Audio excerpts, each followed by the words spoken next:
welcome to another Keelhauled podcast. I'm your host, CaptainLogun, and we've got a lot of Sea of Thieves news to cover today, so tie yourselves to the mast and hold fast. Ahoy there, pirates. I hope you had yourselves a good week and a good weekend. I know I did.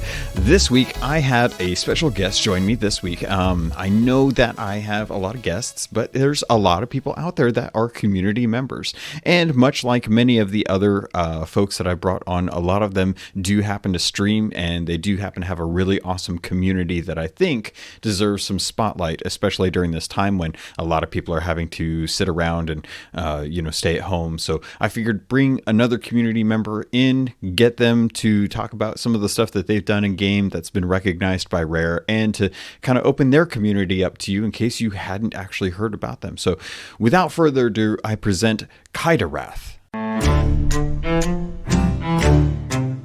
You've been streaming for a long time, but I don't think I found out about you until at least a while in. Definitely not at the start, but how long have you actually been playing the game?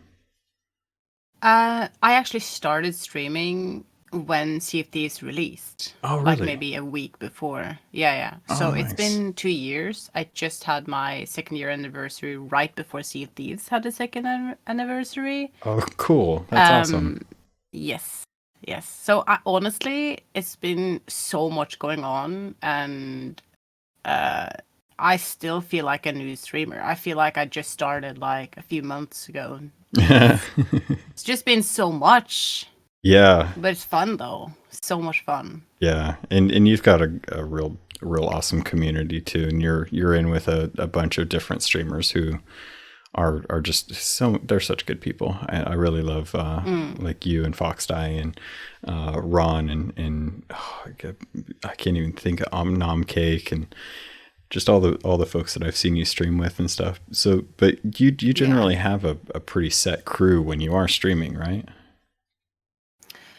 It's up and down because it really depends what other people are doing as well, because everybody have their plans. Mm-hmm. But I think it's really important to also focus on. It's so many people that do want to play, especially now these days. So much have happened, and then there are a lot of requests of people wanting to join the crew.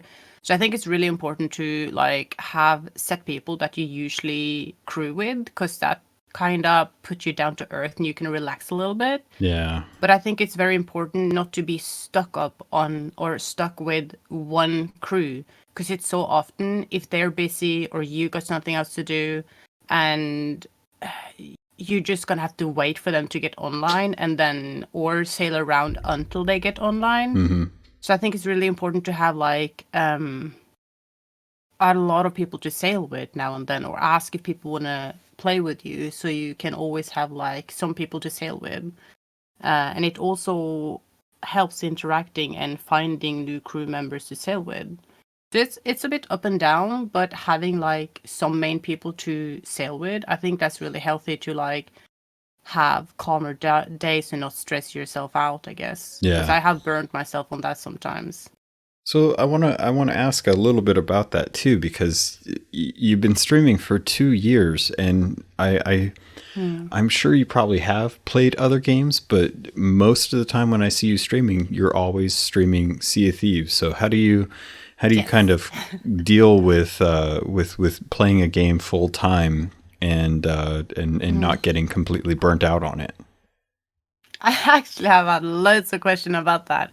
It's just, I actually, before I started streaming, I was so into Guild Wars 2 and Destiny 2. That was like, I was really addicted to those games. But then I burnt out on it. Yeah. Because they were lacking content, lacking things to do, so I couldn't play it anymore.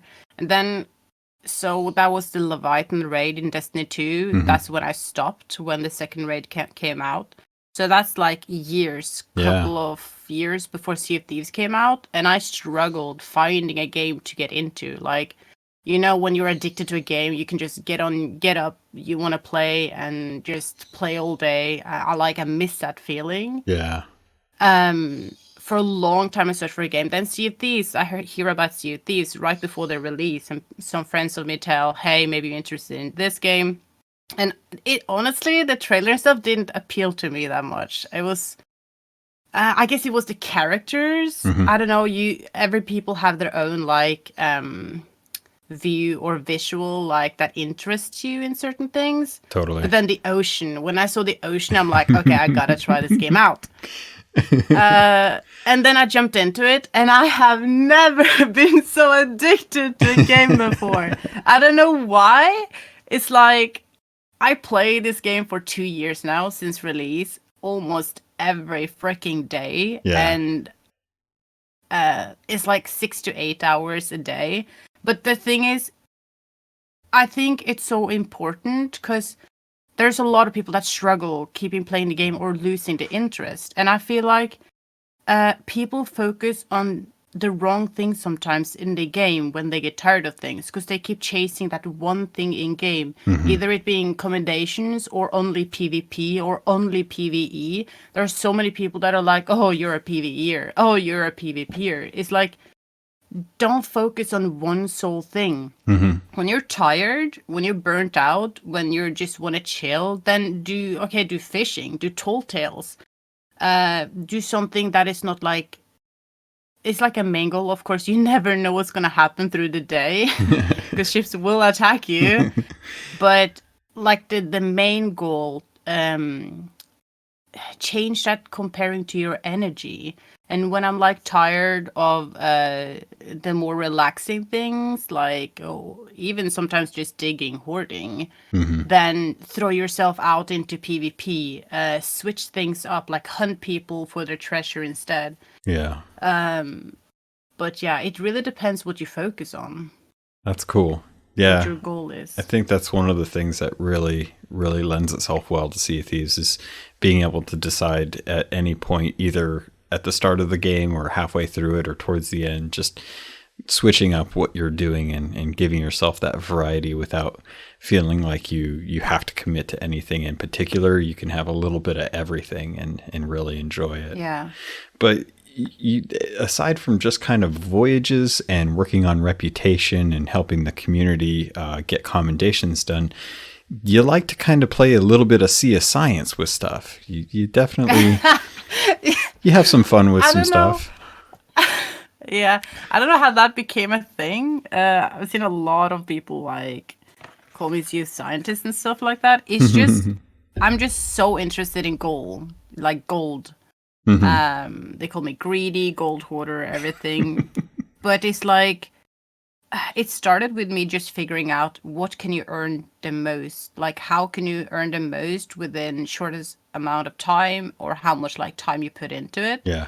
So that's just how I started. People discussing, so many people discussing, no, raids is what you earn the most of, no cargo, no animals. So then we just decided, all right, Sea of Science, let's go. So we started just do all this science things, and then it became like bug sciencing, like figuring how to like kind of trigger things so we also could report it and get a fix on it. It's like all kinds, but I guess mostly gold science. So I'm curious. Like my gold. You talk about gold, and I know you have a lot of gold. How much gold do you have right now? I think 71 million gold, which is let's see. I think there was a time where you had actually done a stream where you hadn't actually purchased anything and you wanted to hit, I think it was 25 million, and you wanted to buy all the cosmetics in the game. And if I recall, it took around 2-3 hours to buy everything, just the process. Yeah, it took a long time. It was fun though. It was chill because you're just sitting in front of the vendor all day. So, but after that, I think you had said something. It had taken, I want to say, 13 million of your gold. Yeah, I think so. Around there. I think it was around 13 million that to buy all the items that you could in the game, and I want to say that was last year. It was definitely after Tall Tales, like around June or July, maybe. I can't quite remember. But now you're back up to 71 million. And when's the next splurge? When's the next shopping spree? Oh, I I buy everything all the time now. As soon Oh. as something new comes out, yeah, I bought everything in game. The only cosmetics I don't have is a Fairman Code, Oh. Capstan, the Obsidian Capstan, and then old, like far back in the days when they had, you couldn't farm doubloons, but they released cosmetics for Duke's shop, which you could buy monthly. But then I wanted the most doubloons because you couldn't farm it. So the only way you could actually earn doubloons was doing all your commendations. But and I, of course, I'm greedy, so I kept my doubloons, never thinking about, all right, you can't really get these cosmetics later on, or maybe they will possibility. I don't know. So I do regret that part now because it took me a year to farm. I don't remember. I had 1,000 doubloons or something, maybe more, 5,000. I don't remember how much. Yeah. A whole year, and then they release a Reaper's chest, and it took one day, and then several people had like 3 times more doubloons than what I've been farming for a whole freaking year. Yeah. So that's regrettable. So buy stuff.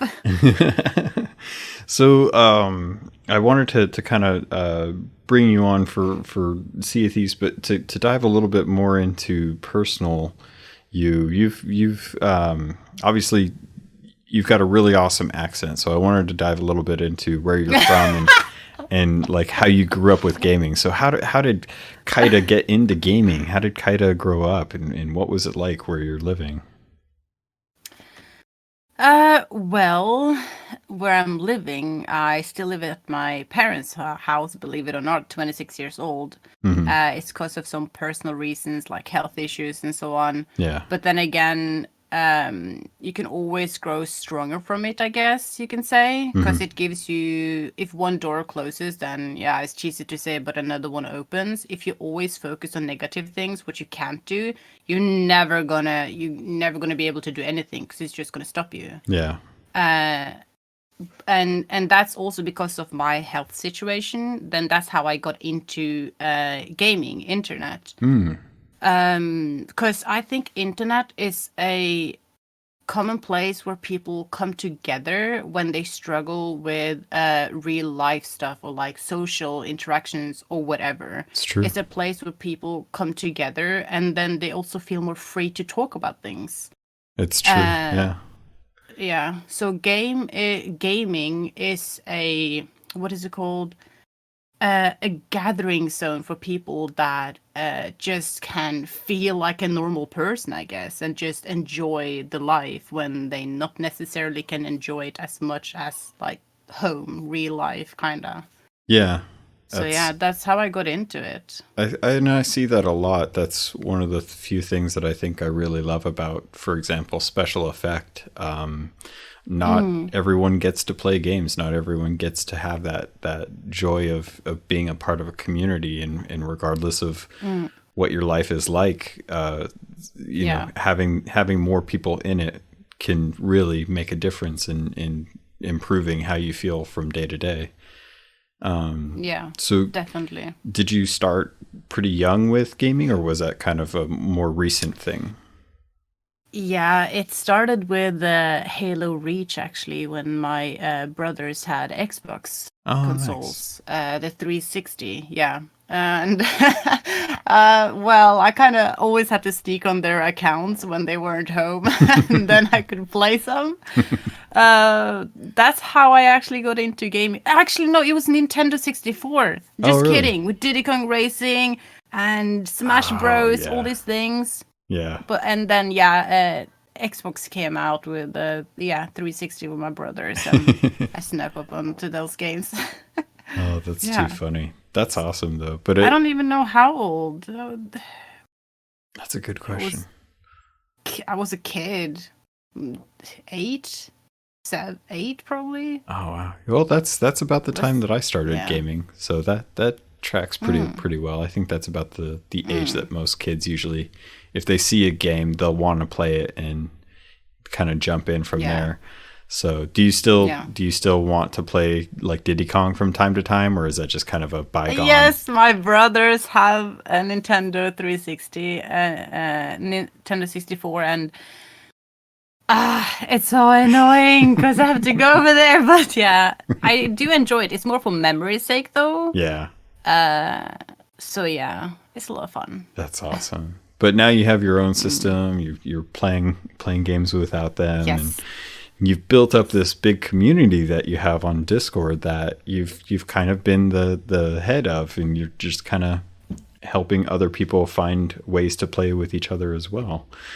So kind of covering that, getting back to Sea of Thieves, one of the reasons why a lot of people love watching your content is because of the fun things that you do in Sea of Thieves. You actually have your Easter egg, and I was talking with Foxdie early on about killing an entire fort with snakes. And that in itself is a pretty amazing achievement, but that's like the bare bones beginning. And can you tell me what it was like with two different things? And I it's funny because I kind of feel like the Gold Hoarder is now like your new the Gold Hoarder is like your new kind of control group for Sea of Science when you want to kill something. And yes, you've had 2 events. Actually, no, you've had 3 events with the Gold Hoarder. The first one was gunpowder barrels. The second one was snakes, which was most recent. The fire bombs.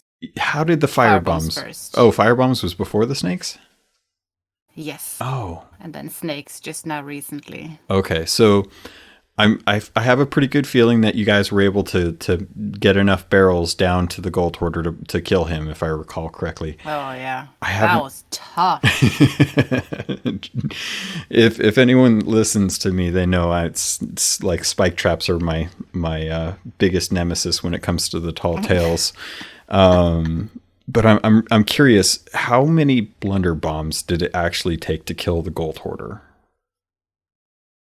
Oh, the thing is, we gathered 600, but of course in this update, as many have seen, there have been some bugs going on, and Xbox live servers have some problems with the servers. Yeah. So I got Groombeard because I left just before we were gonna go to the Gold Hoarder. We had 600 blunder bombs farmed for 5 hours, and then I leave to let my friends sell some fish.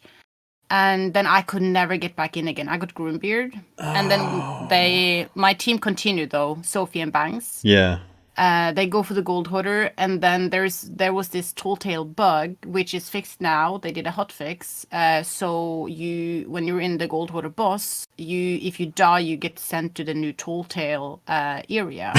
So Banks got sent to the tall tail area. So Sophie freaking soloed the Gold Hoarder boss with blunder bombs, and she used half, like 300 blunder bombs. Yes. Wow, that's crazy. Yeah.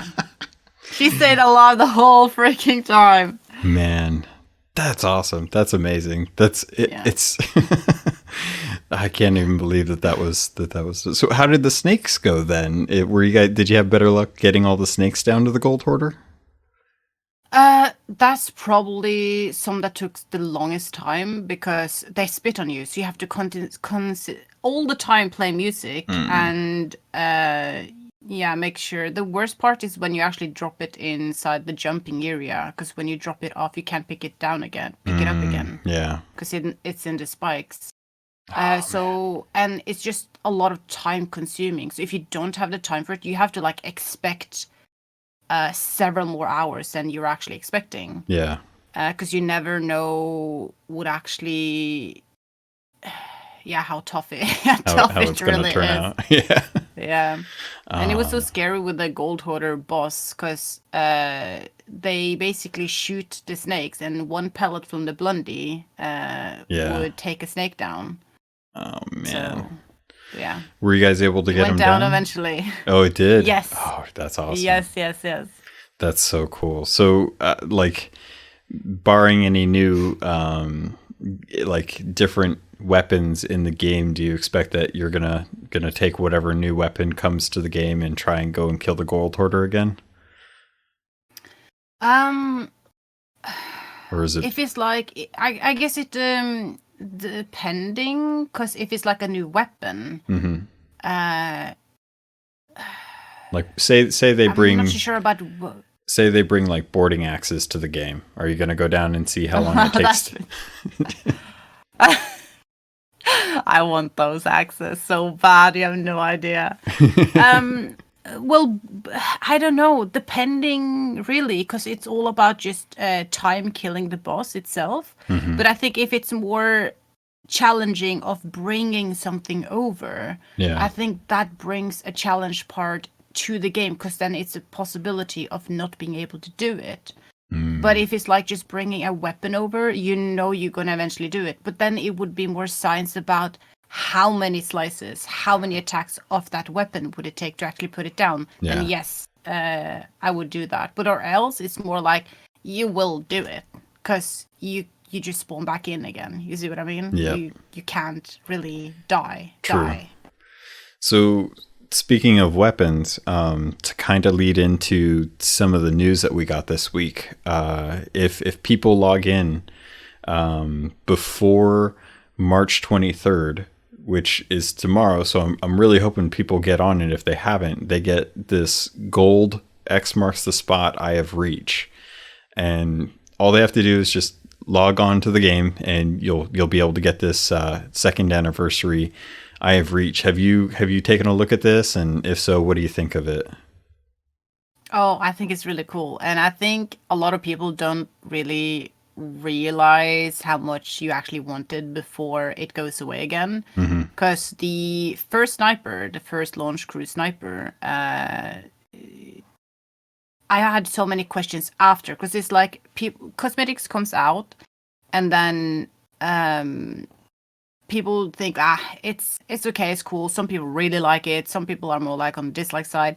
But as soon as you can't get it anymore, then people want it because it's rare.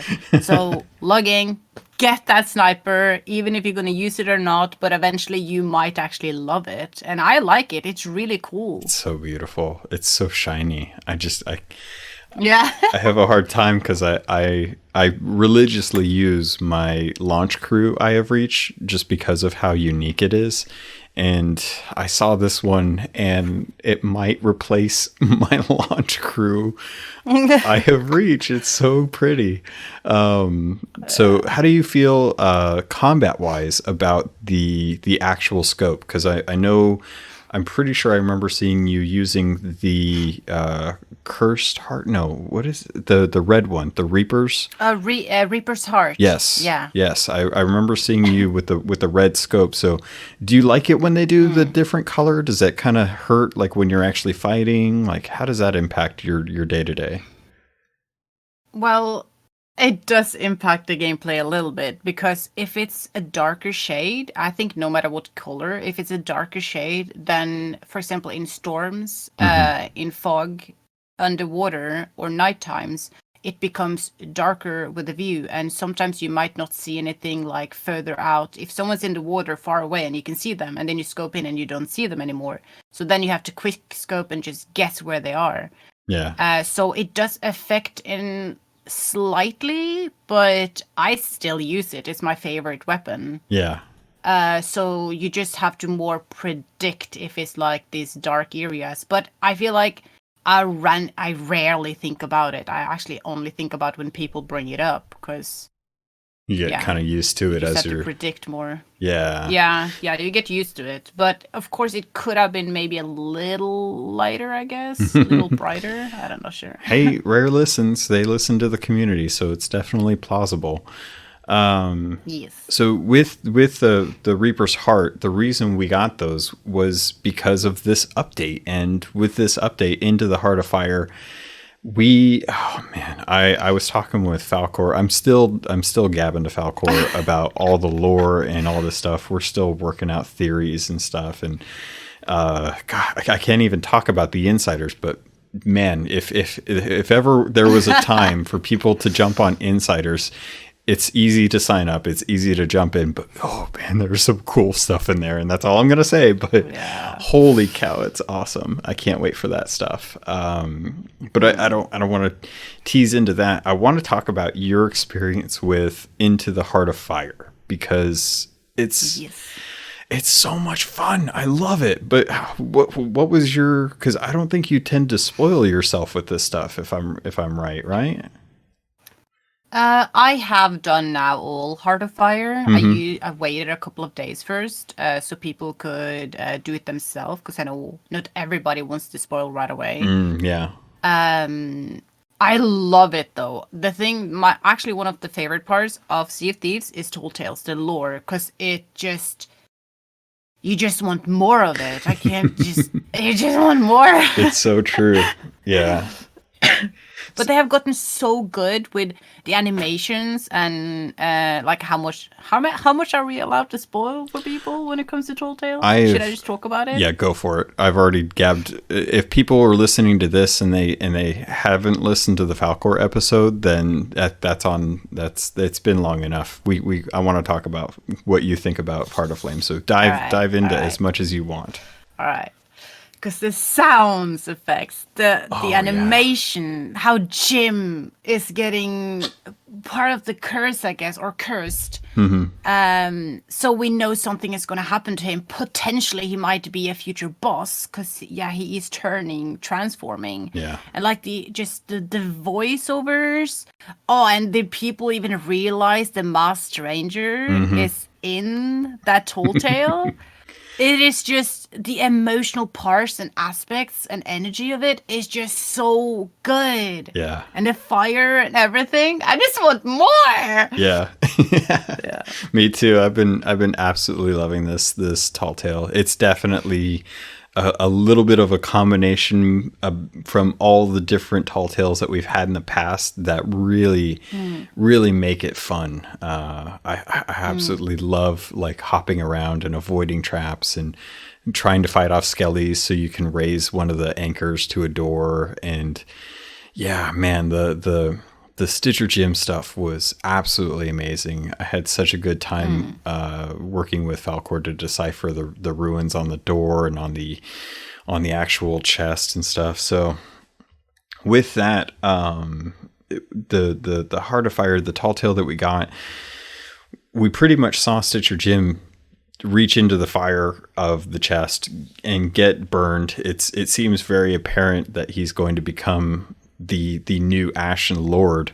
But the thing that I wanted to ask is we got a new curse with this that kind of suggests that we are cursed by this chest as well too. Do you have any concerns about? I haven't thought about that actually. But I mean, you do shine up like a glow stick in the water when you use it. But I haven't really. That's true though. And that's like when you also do the Gold Hoarder, you do get part of the curse too. Yeah. How do you feel about us? I haven't thought about that. We've essentially been giving the Masked Stranger everything that she needs to do this. How do you do you have any kind of moral struggles with that, or are you totally in with whatever she's doing? I just want my gold. I just want my gold and I'll just flame hard later. It's fine. You're not worried. You're like, I'm the best pirate. I'm not even worried about this. I just want the money, the moolah. Definitely not the best pirate, but I am just diving in for that gold. That's yes. That's too funny. Are you pretty happy with? Have you got to mess around with like the Thieves Haven Athena stuff yet? Like, how do you feel about that? Oh, the new cosmetics. No, wait. What? Sorry, what? So we got that new Thieves Haven Athena voyage for. Oh yeah. The new stuff there. There we go. Have you grinded that all out and stuff as well? No. So there are different rarity when it comes to the loot. So villainous goals are more rare, but we have calculated that you get average 1 villainous per voyage. But the loot is RNG. Like it's sometimes you get one day when you play, you get loads of villainous skulls, and then another day you play, you get no villainous skulls, but you get a lot of the eggs, for example. Yeah. So is it like a different percentage of how you get the loot? For example, you can also dig up an Athena chest. I did that once. Oh wow. Yeah. That's crazy. So I hadn't heard. Yeah. And we got shocked when we dug it up because people were like, oh, chat was like, oh yeah, we should definitely just have Athena's dig up on this, like have just a rarity of it. And then we dig it up and we're like, yeah, you know what? They already thought about that. You're far behind. Oh, that's awesome. Yeah. So how do you feel about each voyage costing 50 doubloons? I know you've got a lot, but good. You're happy with good being able to dump that? Yeah, the thing is, yes, I know a lot of people think I'm very greedy and I just want as much as gold as possible. It is true to a certain point, because I have been a little worried about inflation in game. Because a lot of people, and I'm not talking about just people like me that plays and grinds the game 24/7. I'm also talking about average players and people that play a little bit less than average. Yeah. Because if you just do things the right way, no matter what level you are, actually, if you just grind the right way, then you can earn from Duke's Voyages, for example, the previous update, we could earn 1 million a day from 7 hours grind. Wow. And anyone could buy those voyages, no legend or not. So I think it's just all about the knowledge behind it, on how you do things. And 1 million a day, that took us almost half a year. Then I had my first million when the game released. Yeah. A Castaway costed 19 gold before in the past. It's many times over that now. So and the easier access you have on loot, and gold, and how much it's getting buffed right now, and how everything is free from Duke. Yeah. I feel like it's been a little scary zone when it comes to the inflation with Sea of Thieves, but so I have reported a lot of that in. I've done a lot of CSIs with the gold and how much you can earn per minute, because it's not about how much you earn per day, because everybody have their different time of playing. Not everybody can play as much as the streamers, for example. So I think it's really actually healthy. I know a lot of people have complained that you don't really earn as much with the Duke's Voyages, and you don't earn any doubloons from it. But then again, you just need to jump 2 times to get a Reaper's chest, deliver that in, and you can buy a new voyage.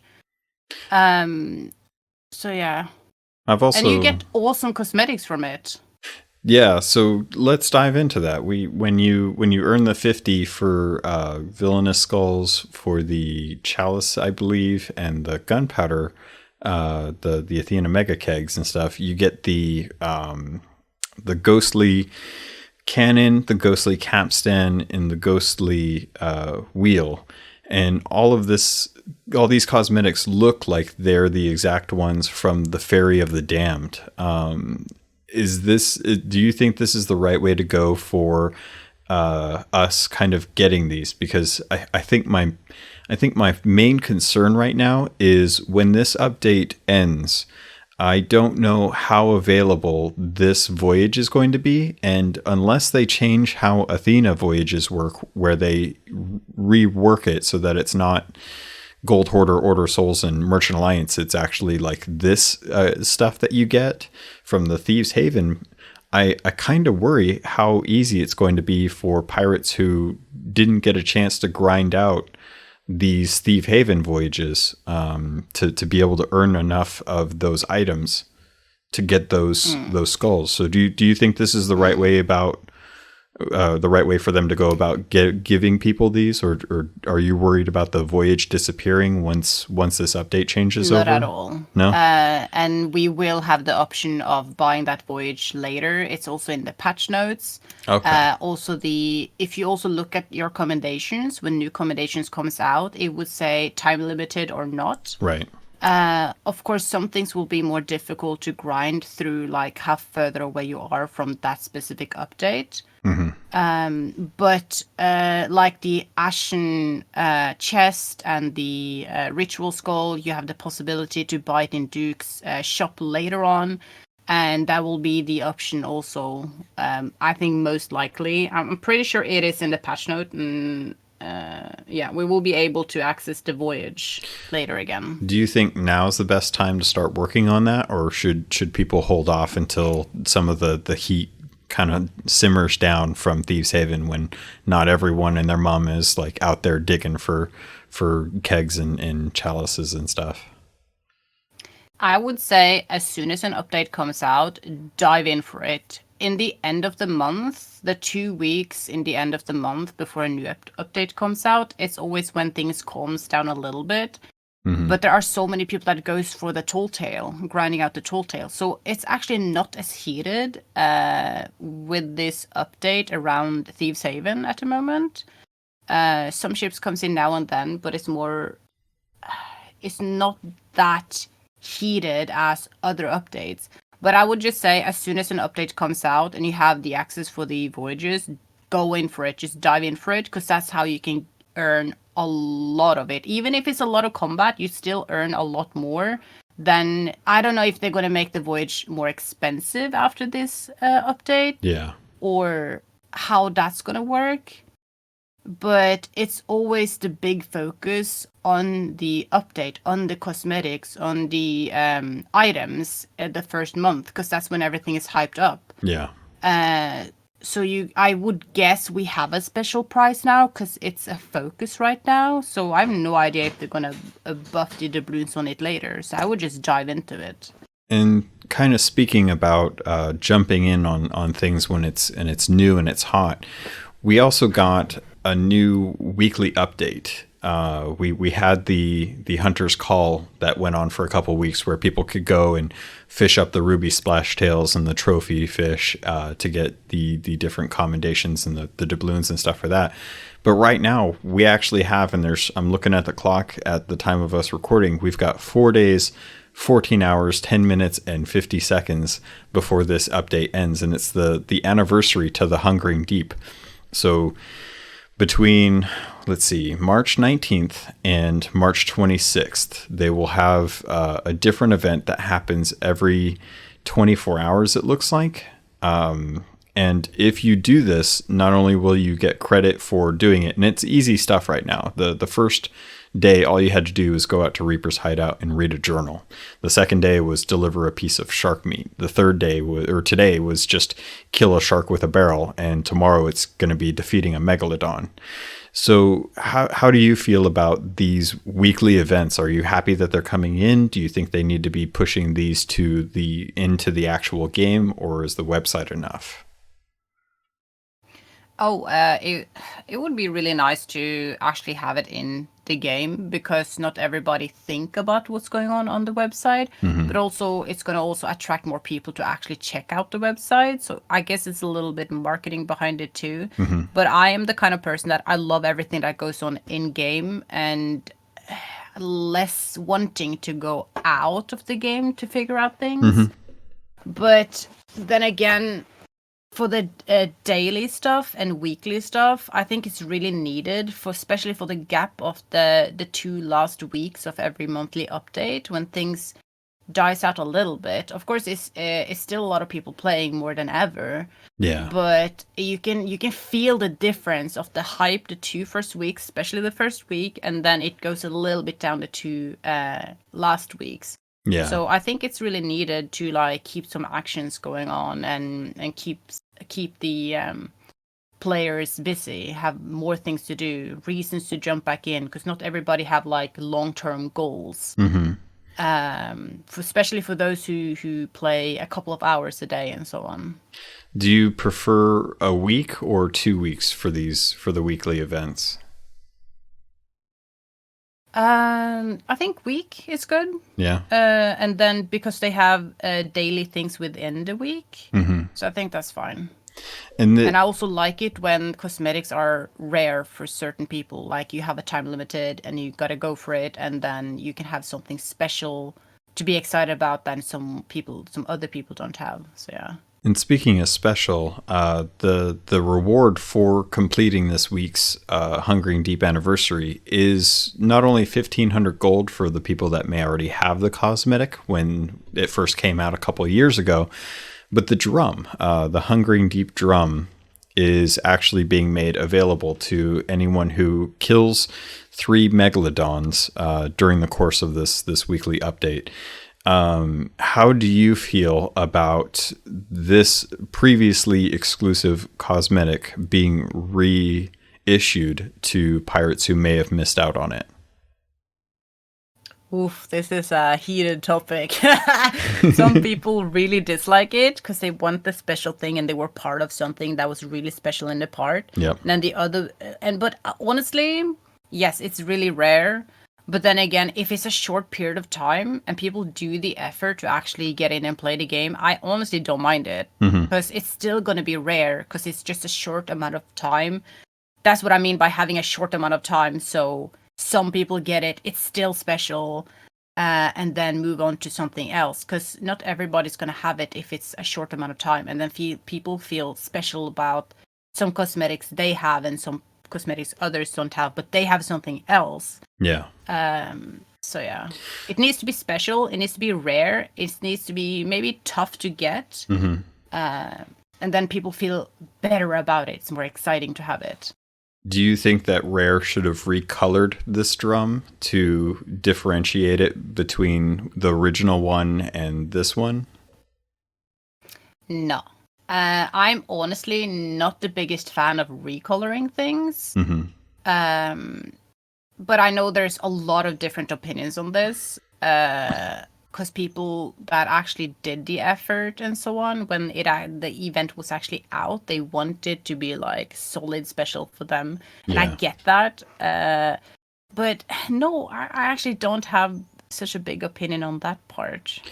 So one thing that I was talking with some friends with, and one of the things that came up, actually, I was talking with Captain Balzania about this, because it is kind of a hot topic. We if you were there for the Hungering Deep, this was the main cosmetic that you got. It was the introduction of the drum, and we earned the newest looking cosmetic, the most unique cosmetic at the time, and the fact that it's being released now is enough for a lot of people to justify that this is not necessarily something that should be re-released, or at the very least be something that's different, because it takes away from the uniqueness of having it from when you were around. It would be like if they were to release a day 1 patch and just have it say day 2.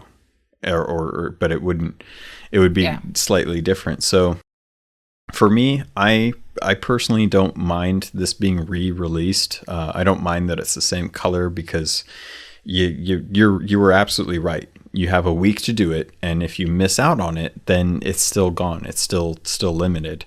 If I'm speaking to the people that are upset about this, I would just remind them that while and I could be absolutely wrong on this, I'm pretty sure I don't think you can get the Hungering Deep tattoo set anywhere else. I think that is still exclusive, if I remember correctly. So, and it's same with the figurehead. You have the normal figurehead from the Hungering Deep, and then you have a recolored, like a special one. Yeah, that you also could buy. That's true. From the Hungering Deep. Yeah, so while the drum may be something that is coming back for people as an anniversary gift for those that kill 3 megalodons before the 26th, there are still things that are exclusive to the Hungering One event that people can still pick up on. So I know this is something that I think a lot of people are going to be upset about, but I definitely think that at the end of the day, the goal of this was to drive player interaction, people going out to try and kill megalodons to kind of reinvigorate some of the past events. And I don't know about you, but this has definitely been something that has been on my wish list for a long time. I have been wanting them to go back, and because I mean, skeleton thrones are still one of my main things I harp on. They're in the game. No one does them. Most people don't know what they were for. And if you didn't play the game during July or June when they came out, you were just like, I don't even understand what this is for. It's just another thing on a list of check boxes. So, and to try and get another crew out to sit on one of the big ones at like Shipwreck Bay is nigh impossible. So this is something I've been wanting. This is something that I definitely do agree should be pushed out to the actual game so people are aware of it. The way I look at it is I feel like this is kind of a test. They're testing a 2-week event and how people like that. And they're testing a 1-week event to see how that goes. And if people find it, if they do it and it goes well enough, then this is something that they could very easily start recycling a lot of the old Bilge Rat adventures. You know, the lanterns, the beacons, the skeleton thrones, the gunpowder skellies. If they made a week where gunpowder skellies could run again and run faster than you, I think that would be a really entertaining event to have those guys start. Panic. It was something that was really freaky that July. That was a really scary time, you know. So, but we had a lot of fun when it came out. And I'm kind of hoping that stuff like that kind of continues on. With Sea of Thieves 2-year anniversary, overall, like we aren't getting a big update like we did last year when we had the whole tall tale system and the arena and the harpoons and eventually the pets and stuff. So how do you feel about this year, where a lot of the content that we've gotten is kind of been stuff that they've slowly been feeding to us over the last 6 to 8 months? Well, without spoiling or breaking NDA, right? And Joe have said in one of his weekly stream updates before that what is in game right now is nothing compared to the future. So there's, for example, now we have a huge overhaul, a remake or whatever is happening with the sword and weapons, right? Yeah. They have said that, they announced it. And I feel like it's just so many things and changes that are going to happen. So I feel like it's just, one thing is to adapt, but then it's another thing to put down the work, get on Insider, report things in. If it's anything you disagree with, because there's so many that are talking, 99% are talking about all the issues and things that are going on and want to fix. Get in Insider, report it in, and you might get that fixed on. But there are, like, content-wise, it's just, I'm so excited for the future, and that's also why I'm just, like, still so addicted to the game. But yeah, it's just, I just enjoy so many parts of the game, and I just want more. And that's, I guess, what I can say. So not having a 2-year isn't too bad, just because of how much you already still kind of enjoy playing day to day. But you're right.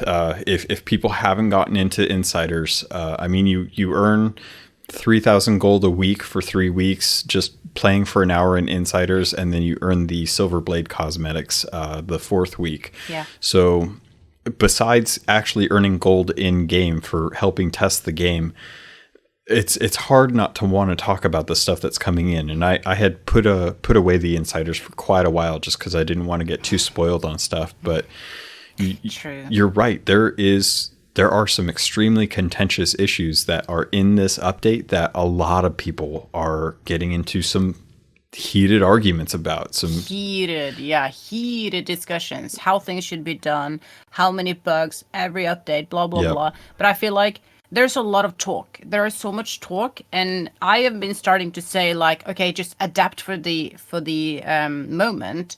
But then that gets criticized as well because people like, oh, people saying they're adapting, you should adapt, and then they get like really annoyed on that part. Yeah. But then again, how much work, how much reporting, how much do you actually do yourself to try to fix it? Yeah. Like you can help Rare actually having some light on the situation.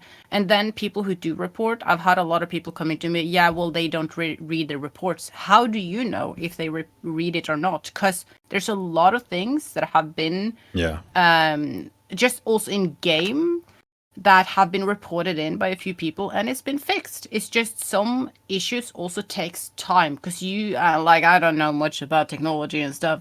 There's so many chefs and so many people that talk as if they know everything, but things takes time. Yeah. And should have that patience, of course. Yes, do adapt to the situation, but do your part in reporting in.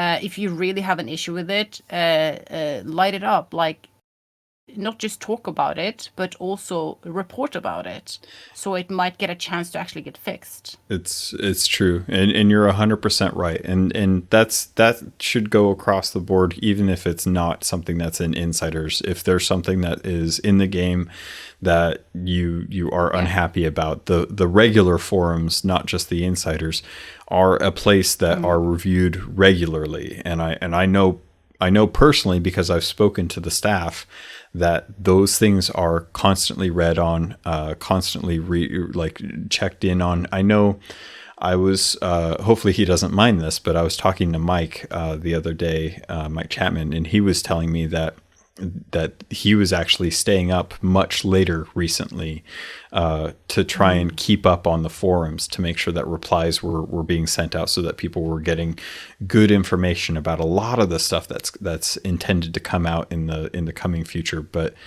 to kind of talk about combat balance just for a little bit, because I've definitely chatted with a lot of folks, but I do want to hear your opinion. How do you feel about combat in its current state, and what do you typically use when you are fighting other people? I love sword. I really love sword combat, but that is broken in many parts. Also, I feel like it's getting to the point where it's getting so nerfed that you can't really have a wide combat selection or a way like tactical plan, or how do I call it? How much you can do with the sword. Can't find the word right now. How much you can grow skilled based with a sword, because they cripple a lot of parts where you can actually get better at things. Yeah. And for example, I'm kind of satisfied with Blondie now. I know there's still some complaints about Blondie because it one-shots. Yeah. But that is the part with the Blondie. Don't get close to the Blondie because you know what it can do. That's kind of hard. That's kind of hard when people are able to jump on you and get a bead. I felt like an idiot the other day because I was on a guy's ship. I dropped anchor and I was about to sword swipe him. I missed, and I'm just sitting there looking him in the face, and I'm like, oh, this is going to suck. And he hit me with a blunder, and I was like, yeah, I should have backed off. I should. You knew that was going to happen. Shouldn't have sword lunged. I shouldn't have opened myself off. But so how do you feel?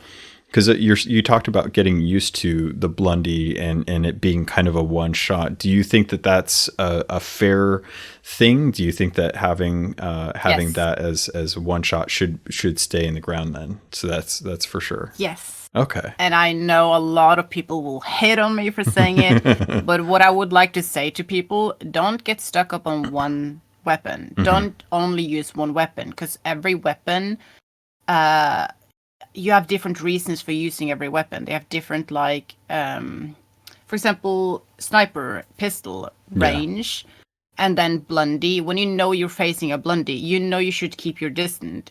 Or Blondie can be, I only use Blondie if I use double gun, sniper, and Blondie.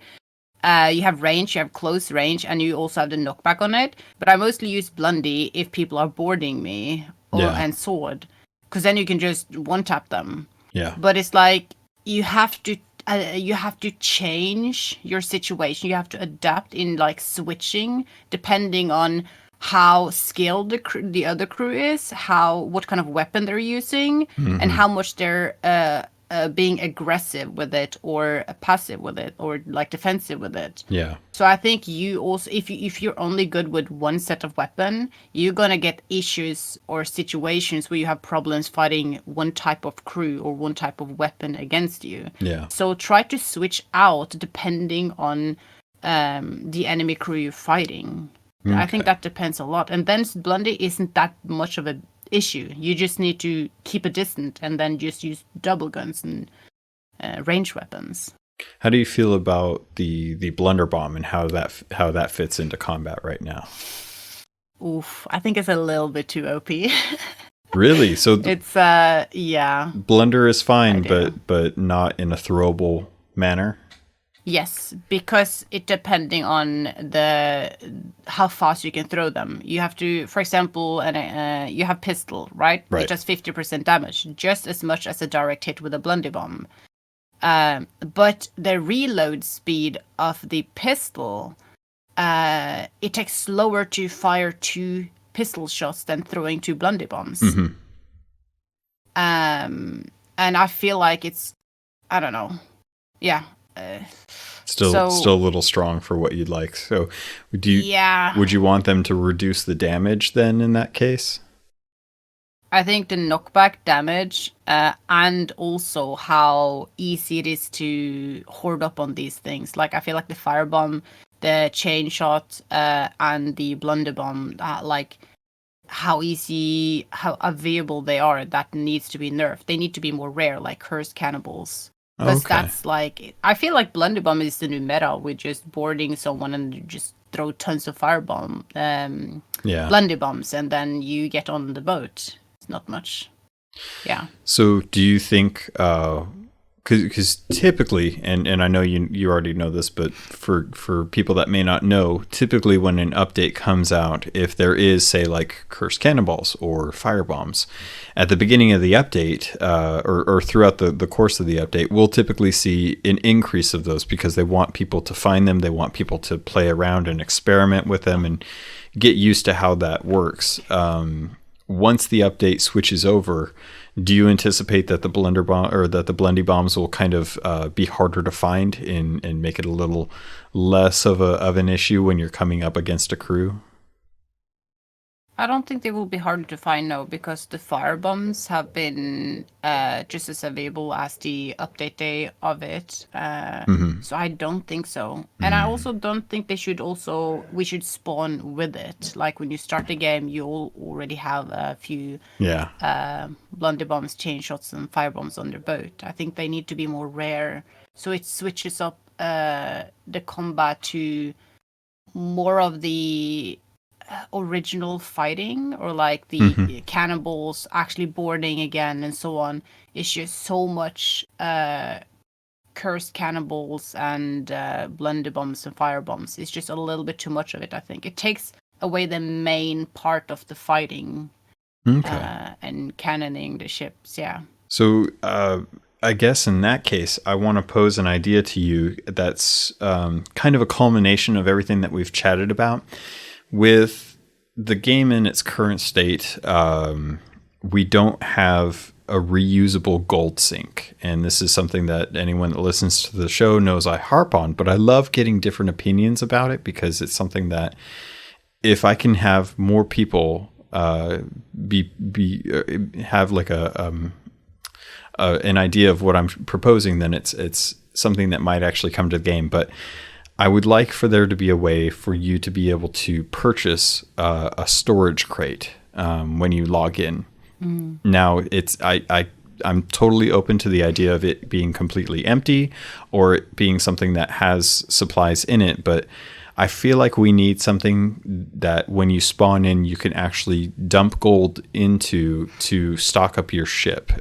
So say in an event, you don't have a whole lot of time, but you want to get out on the seas. And if you come up across another crew, you may have the supplies, but you may not have the skill. And skill will always trump how much you have when you're actually playing, just by nature of people being better at the game and knowing how to play.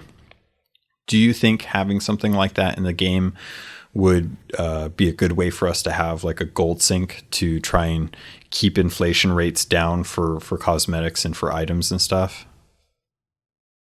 I don't think it would honestly make a difference in that way, because search rates are very common to come across. Mm-hmm. But then again, I think it would be more leaning towards the pay to win part, because it's so often for example, if you sink, right? Yeah. If you have fought and you sunk, you have a disadvantage of getting back into the fight. So having like stacking up on some supplies quickly before you get into combat again to face the crew you already have, I guess, a slight disadvantage to, because you already sunk, then yes, I can see a reason for it.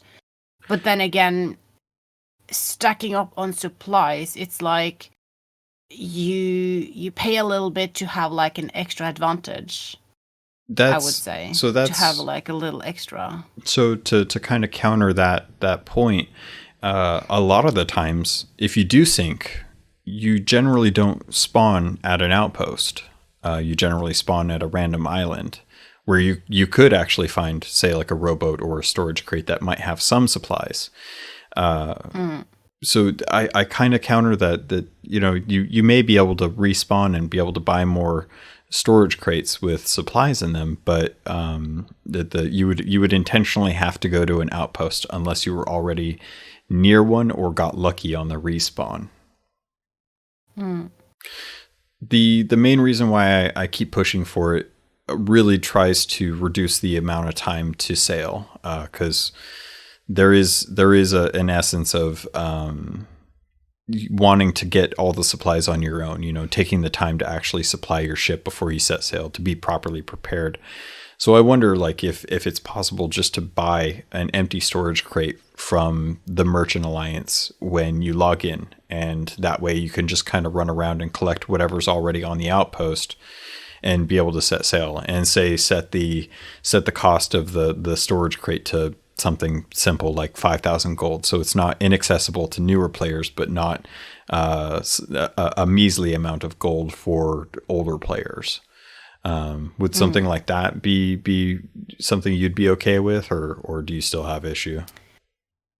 I think there's so many parts to think about when it comes to it, because it takes a lot of because sailing is a big part of the game. I know this would be really helpful though for people who don't have the amount of time to play the game as many of us or some of us other have.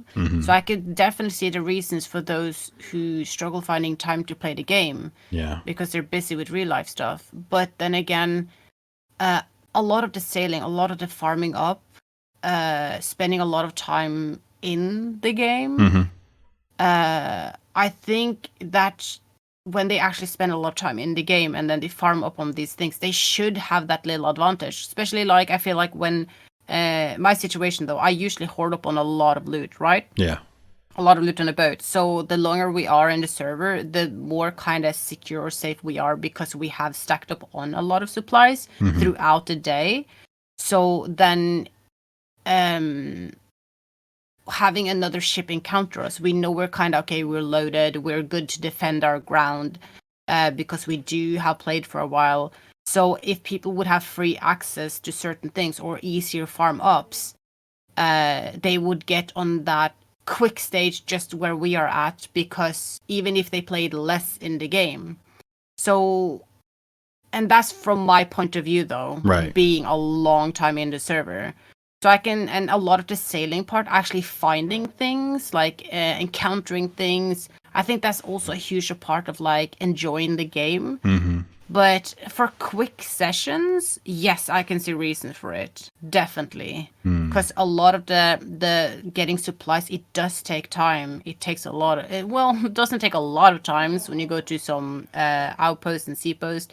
But then again, I do play many hours of the game, so I don't see it as a big issue. Right. But I can definitely see it as a problem or something that is needed or wanted for people that play the game less for a few hours a day.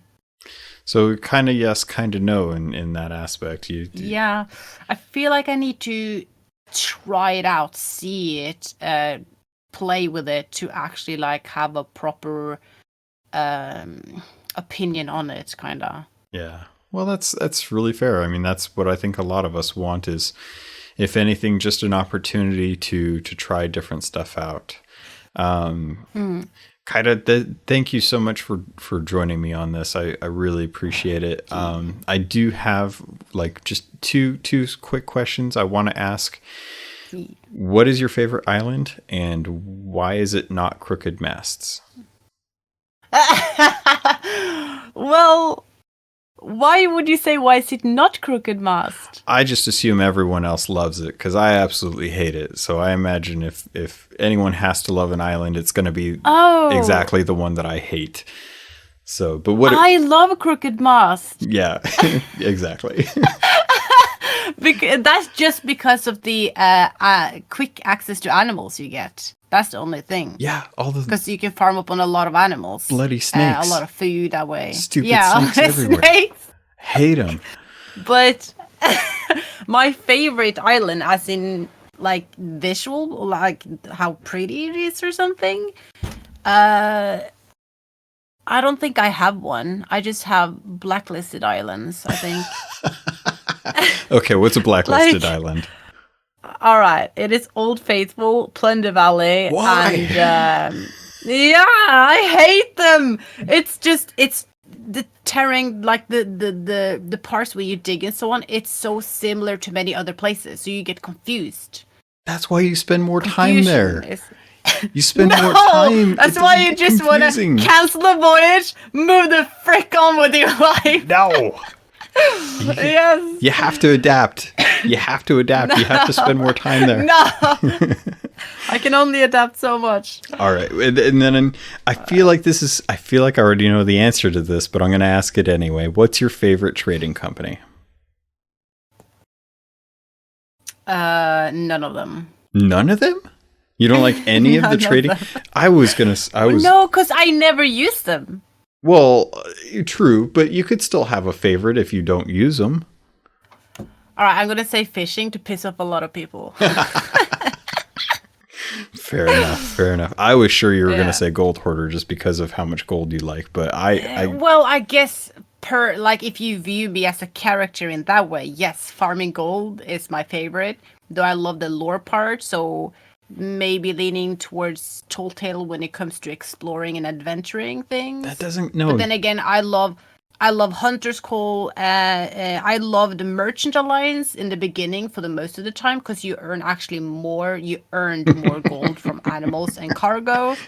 So you see what I mean? Why I don't have a favorite? Yeah. So really, your favorite trade company is gold. That's what I'm getting here. Gold. The trading company that gets you the most gold. I appreciate that. Yes. Well, Kaida, thank you so much for joining me for this. I really appreciate it. It's so much a pleasure to get to watch you. But for folks that haven't gotten a chance to watch you, where can they find your stream? On Twitch, yes, Kaidawrath on Twitch, and I am going to in the future now soon to start YouTube, but Twitch is where I belong, I guess. Oh, nice. Yes. Awesome. So you've got a couple different places that people can catch you, and if they want to join your Discord, I'll see if I can get a link for that for the show notes so they can come and make sure that they know when you're going live and interact with your friends and fans and community. All right, Pirates, that's going to do it for this week's episode. I did get an email a little late for recording this, unfortunately, from Bad Trevor Black, who is the Kraken Hunter and Pirate Legend. I have his first mate's log, and I want to make sure I get some time in next week, so I'm going to make sure that I try to get a chance to read that for you all. It's a good story, and I want to make sure that it gets into the podcast. If you have a story and you'd like to share it, feel free to do so. You can always email email me at captlogun@gmail.com. You can always message me on Twitter at, what is my Twitter? CAPT_LOGUN. You can always join the Keelhauled Discord. You can always write your message in the YouTube comments. Make sure you follow on Spotify if you're listening there, so you make sure you know when the episodes are going out. And there's always the reviews. You can always leave a review on respective services if they offer that, just to give people an idea of what I do, what I've been trying to do to make sure that you guys are not only informed, but opinions from the community as well, because it's more than just my thoughts and theories on what's coming along. I want to make sure that I'm getting more of the community involved so that they have an outlet. If maybe they aren't, maybe they are listening to someone else and they want to share their stories about it, and this is a good medium for that. So Pirates, I've got a couple interviews that are coming up in the next few weeks. A couple people that I'm really excited to get on the show if everything works out. One of them being another community member, and then one of them being another rare employee. So as long as things go smoothly, we should have some fun. Again, Pirates, thank you so much for listening. I hope you enjoyed this episode as much as I had a good time speaking with Kaida. I'll have links to her content as well as her community in the show notes if you want to join in and spend some time with her there. And I think that's going to do it. Pirates, thank you. I love you, and I look forward to sailing with you on the Sea of Thieves.